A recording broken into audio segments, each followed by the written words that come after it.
합리주의, 의지주의, 현실주의. 법의 본질이 이성에 있는지 아니면 의지에 있는지에 관하여는 수많은 논쟁이 전개되어 왔습니다. 이성과 의지 모두 다 법 정립에 관여한다는 것은 명백합니다. 어떤 주도 법의 적정 절차에 따라 그 누구로부터도 생명, 자유 또는 재산을 박탈할 수 없다는 미 합중국 수정헌법 제14조에 규정된 원칙의 예를 들어볼까요? 모든 주가 자신들의 입법, 행정 및 사법기관에서 이 원칙을 준수해야 한다라고 하는 것은 확실히 미국 국민의 의지의 표현입니다. 그러나 이 원칙 자체가 이성에서 나온 원칙이라는 점 또한 명백합니다. 좀 더 명확히 말하자면 불의, 악은 피하여야 한다는 자연법 계율의 결론에서 파생된 하나의 원칙입니다.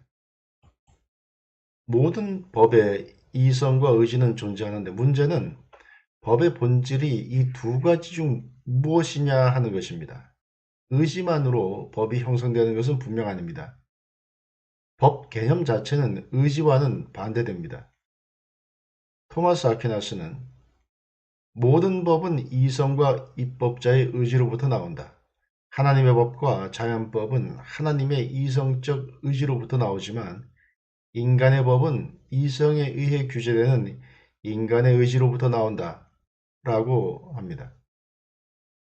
토마스 아퀴나스가 이성에 의해 규제되는 하나님의 의지와 관련하여 자연법을 언급하지 않고 있다는 점은 주목할 만한 가치가 있습니다. 왜냐하면 하나님의 의지는 바로 이성의 다름 아니기 때문입니다. 스탠리스 박사가 말하는 것처럼 하나님은 무한히 완전한 신이기에 하나님의 이성과 하나님의 의지가 분리된다는 것은 사실상 있을 수 없습니다. 하나님이 이를 의욕하기 때문에 법이 정당한가 또는 그것이 정당하기 때문에 하나님이 이를 의욕하셨는가 하는 문제는 하나님께는 해당하지 않습니다. 다시 말해 하나님 안에서 사랑과 지혜는 하나이므로 영국법과 자연법상의 의무가 하나님의 의지 또는 이성에 기반을 두고 있느냐 따지는 것은 핵심을 벗어난 접근입니다. 인간 입법자의 의지에 관해서는 이렇게 말할 수 없죠. 법을 만들기 위한 인간의 의지는 먼저 이성에 의해 규제되어야만 합니다. 아퀴나스는 이 점을 매우 강조합니다. 의지론에 입각하여 주장하는 사람들은 이렇게 말을 합니다. 법은 수범자들에게 바르게 행하도록 강제한다. 그러나 행동을 강제하는 것은 전적으로 의지의 기능이다. 그러므로 법은 이성에 속한다기보다는 의지에 속한다. 이런 주장을 쫓아 심지어 법학자들 중에서도 주권의 만족이 법의 강제력이라고 보는 사람들이 있습니다. 이에 대한 아퀴나스의 답변은 아주 예리하죠. 의지로부터 행동을 강제하는 힘을 가져오는 것은 이성이다. 의지는 어떤 목적을 의욕하고 이성은 그 목적을 향해 필요한 것을 명한다. 이때 목적을 향해 명하여지는 것들이 법이라는 성격을 갖기 위해서는 그 의지가 어느 정도까지는 이성에 의해 규제되어야만 한다. 주권자의 의지가 법적 강제력을 갖는다는 표현은 이런 맥락에서 이해되어야만 한다. 그렇지 않으면 주권자의 의지란 법이라기보다는 불의가 될 것이다. 그래서 인간의 법을 달리는 기차에 비유하자면 의지는 동력이고 이성은 궤도 위의 엔진이고 이 둘의 협력으로 기차는 공동선이라는 종착지를 향하는 것입니다. 의지를 법의 실존적 요소라고 본다면 이성은 실존의 본질이라고 할 수 있겠죠. 결국 법이 발전한다는 것은 그 본질인 이성을 구현해 가는 정도에 의해서 측정되는 것입니다. 독일의 법학자인 구스타프 라드부르흐는 법은 가치 판단이라고 말합니다. 그 주된 논리는 이렇습니다. 이것은 정의와 일반의 선을 위해 필요하다. 법이 갖는 힘을 그 명령을 강제하는 위협이나 제재에서만 찾는 것은 비현실적일 뿐 아니라 사악하다. 뉴저지주의 밴더빌트 대법원장도 이와 비슷한 견해를 밝힌 바 있습니다. 우리 법의 대부분은 변호사들과 법관들에 의해 사적 소송이라는 모로 위에서 쇠망치로 두들겨지고 단련되어 나온 것이다. 사건이 항소심에 올라가게 되면 판사들은 정기적으로 자신들의 판결 이유를 서면을 통해 공표하기로 되어 있다. 이런 의견들은 법의 전개에 있어 이성과 경험이 끼어들 공간이 있음을 보여주는데, 그래서 우리는 의례 법을 법답게 만들어주는 것이 실제로 법을 뒷받침하고 있는 국가의 물리력이 아닌 이성과 경험이라고 착각하게 되는 것이다. 이런 사고는 토마스 아퀴나스의 통찰에 가까운 것이라고 할 수 있습니다. 인간의 법이 법이라는 이름에 걸맞기 위해서는 세 가지 측면에서 이성과 조화를 이루지 않으면 안 됩니다. 첫째, 인간의 법은 자연적 이성의 그 어떤 명령에 반하여서는 안 됩니다. 둘째, 인간의 법은 공동선을 그 궁극으로 하여야 하며 이것이 법의 존재 이유인 것입니다. 셋째로, 인간의 법이 취하는 수단은 반드시 이 목적에 합리적으로 비례하여야 합니다.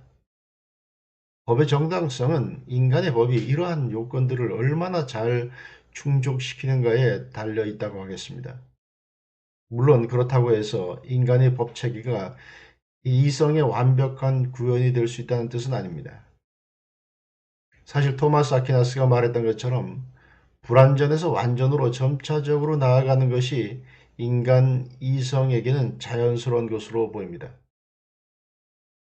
자연법의 보편적 계율은 물론 불변이죠. 그러나 특정한 결정 및 구체적인 결론을 내리는 과정을 통해 자연법에서 파생되어 나온 인간의 법은 늘 변화하는 인류 문화와 문명의 여건에 자신을 적응시켜 나가야만 합니다.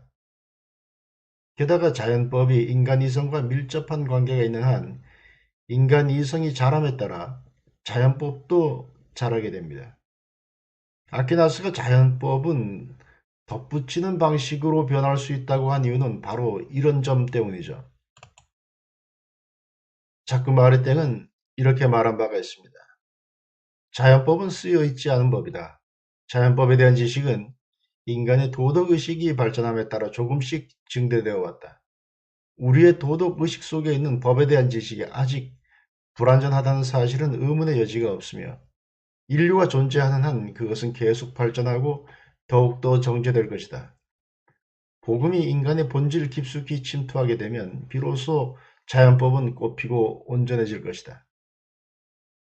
아퀴나스의 법철학은 합리적이지만 합리주의적이지는 않습니다. 그는 이성의 중요성을 알지만 또한 역사의식도 갖고 있습니다.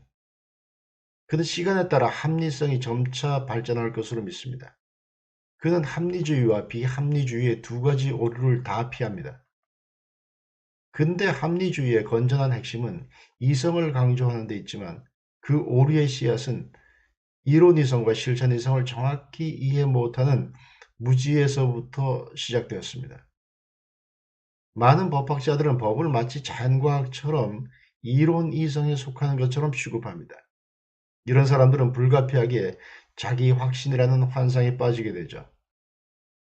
반면 일부 사람들은 확신이라는 환상에 반대하는 나머지 이성을 가볍게 여기고 너무나도 동물적 맹신, 의지, 본능, 느낌, 정서, 감상, 경험, 그리고 모호한 가치 판단에 기댑니다.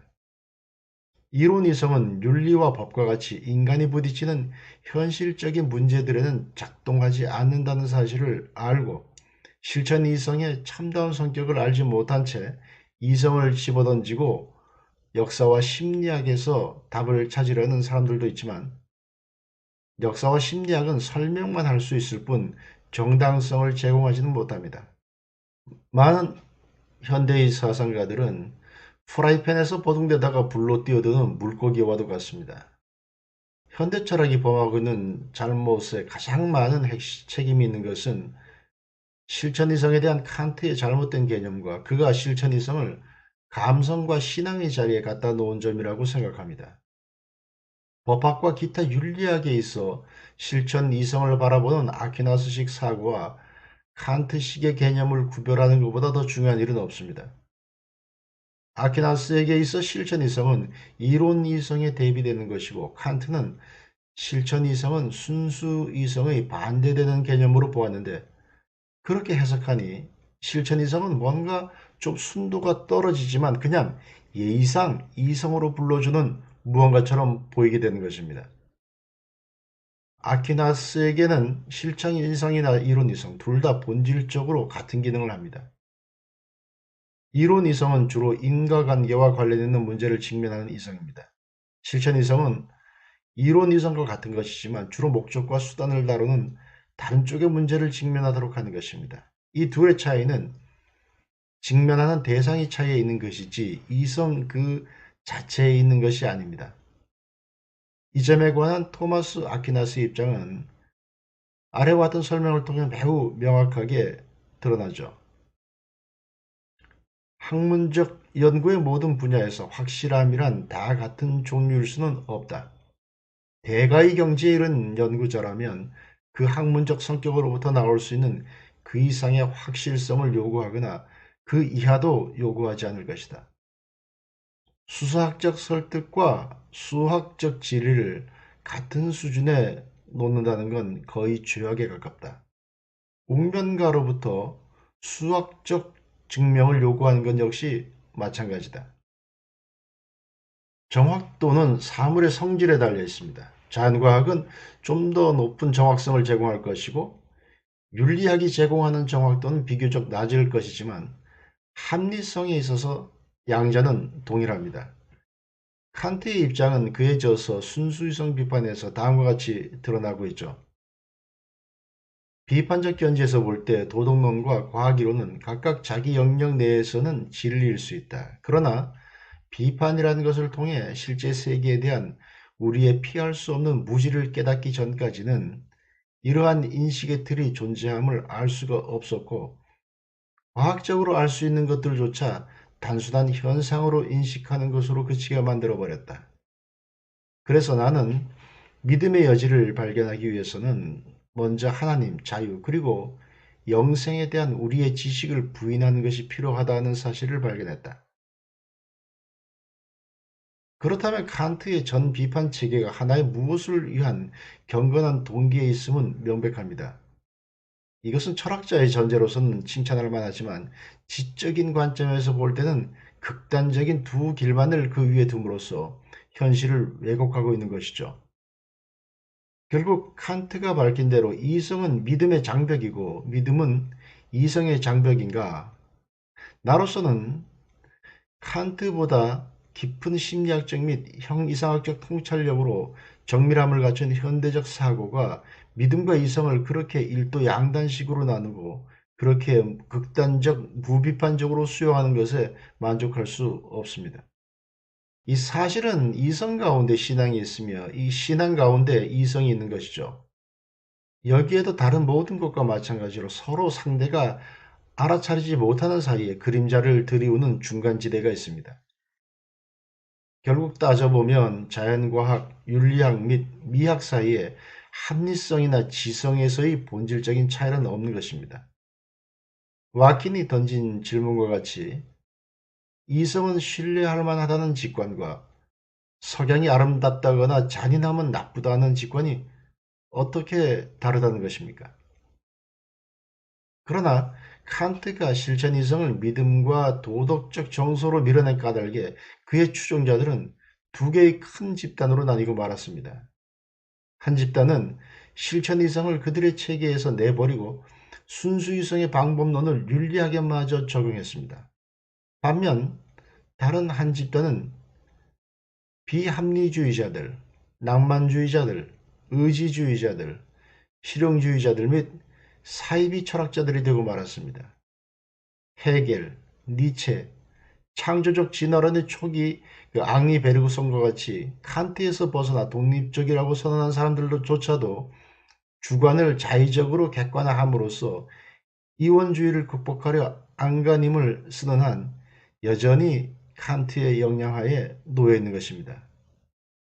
특히 해겔주의는 이성의 외피를 쓴 극단적인 비합리주의이고 정신의 탈을 쓴 유물론인데 마르크스에 와서야 비로소 그 탈은 벗겨지고 말았던 것입니다. 요컨대 칸트는 의지가 명하는 바에 따라 실천 이성과 판단이라는 이름하에 한 그룹으로 묶어놓은 도덕적 감정, 의지, 직관, 느낌, 신앙이 현상계에 국한된 이성과 지식 안에 자리하도록 만들어 두었던 것입니다. 그러므로 칸트가 이해하는 실천 이성이란 전혀 이성이 아니었습니다. 그것은 능력 면에서 순수 이성과는 다른 것이죠. 칸트주의자들의 현상계와 비현상계, 자연과학과 윤리적 원리, 논리적 정확성과 도덕적 정밀함, 이성과 신앙을 일도 양단식으로 분리한 것은 너무 극단적이어서 현실을 왜곡합니다. 이런 식의 접근이 존재론 측면에서는 일정한 근거를 갖고 사고의 도식으로 생각을 명확하게 정리하는 데는 유용할 수도 있습니다. 그러나 일단 생각이 그런 도식에 꽂히게 되면 그것이 실제하는 현실 그 자체의 특징으로 오인되기 쉽고 생각을 명료하게 정리하게 하는 대신에 그 결과는 이중 삼중의 대혼란의 초래로 이어질 것입니다. 루이 드 레이마커 교수는 이렇게 설명합니다. 칸트주의는 적어도 이론적인 이성 혹은 이론 이성에 관하여는 철학적 실증주의의 한 형식이다. 이것은 이론적 이성이 초현상적 실제로 들어가는 걸 금하는 주관적 형식주의의 전도자이다. 그러나 칸트는 이런 불가지론에 만족하지 못했다. 그는 이론 철학에 철저하게 닫혀있는 본체 영역에 도달하는 수단을 실천 이성 안에서 발견했다고 믿었다. 칸트식의 접근은 많은 철학자들이 모방하게 되었는데 현상 너머 일어나는 일들을 어떤 식으로 접근해야 할 것인지에 대한 갈급함이 없는 사람은 거의 없기 때문이다. 칸트식의 불가지론을 옹호하는 사람들은 현실에 대한 만족스러운 설명 방법을 찾아내기 위해 종종 비합리주의의 길, 감정, 행동 또는 원천적인 몇몇 직관의 길로 들어선다. 순전히 현상학적 관점에서 보더라도 칸트의 이원론은 사물을 지나치게 단순화하고 있는 것이죠. 존 듀이 같은 사람은 이렇게 말하고 있습니다. 우리가 살고 있는 세상은 예측 가능성과 통제를 담보할 수 있는 충분성, 완전성, 질서와 반복, 그리고 한편으로는 아직 결론이 미정으로 남아있는 개별성, 모호성, 불확실성, 과정이 인상적이며 불강력적으로 섞인 혼합물이다.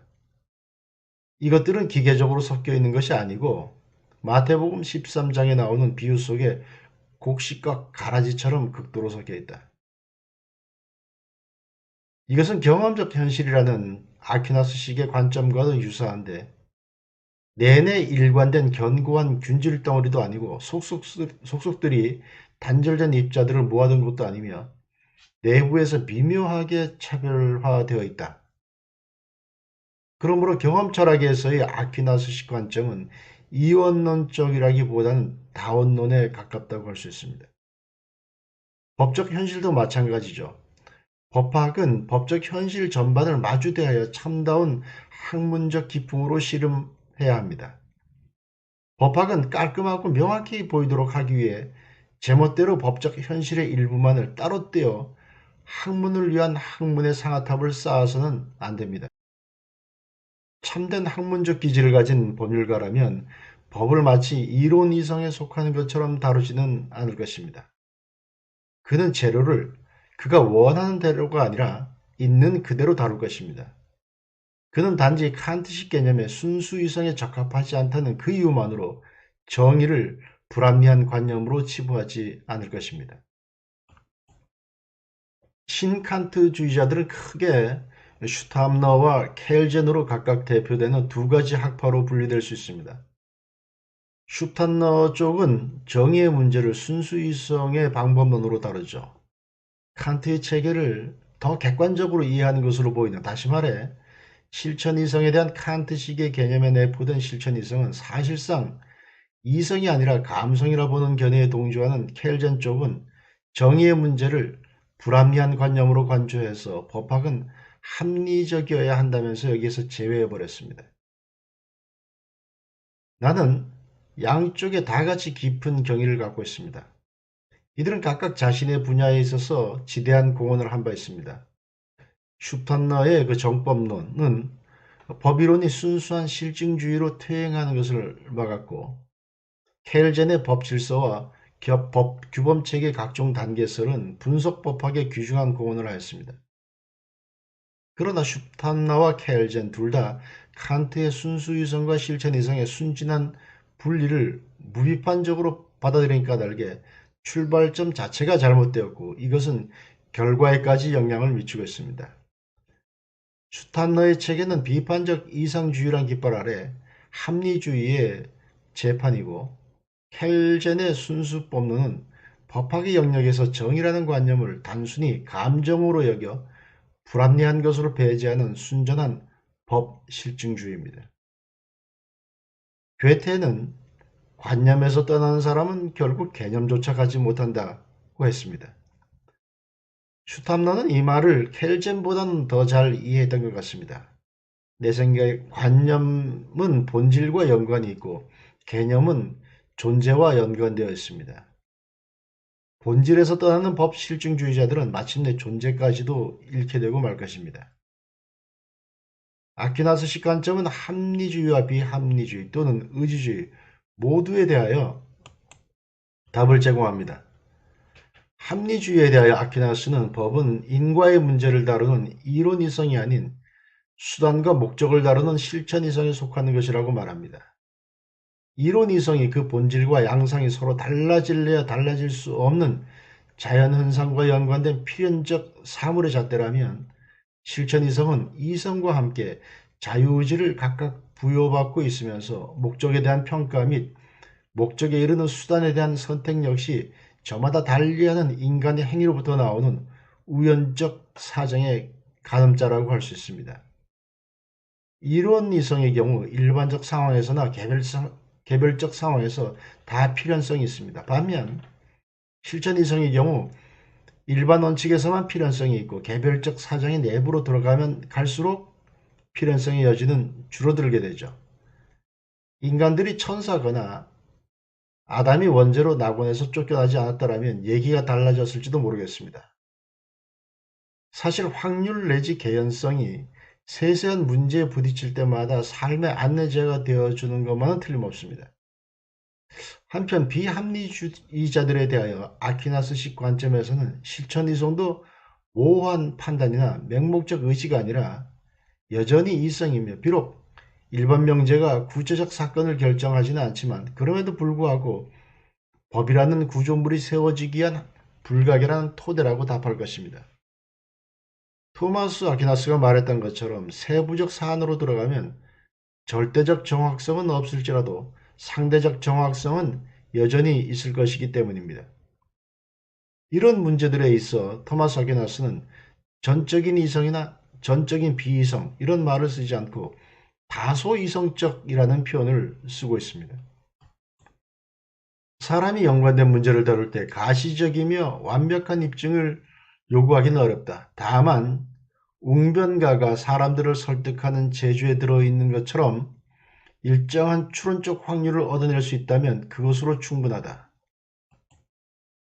토마스 아퀴나스는 존재론적으로나 경험적으로 철두철미하게 현실적이었습니다. 한리히 론맨이 지적한 것처럼 경험주의와 철학적 존재론의 차이는 전자의 경우 무대 앞의 광경을 보는 것으로 만족하는 반면, 철학적 존재론은 지적 추구의 기쁨을 갖고 생기발랄하게 수용하고 있는 현실 그 너머까지 배경을 조망하는 데 있습니다.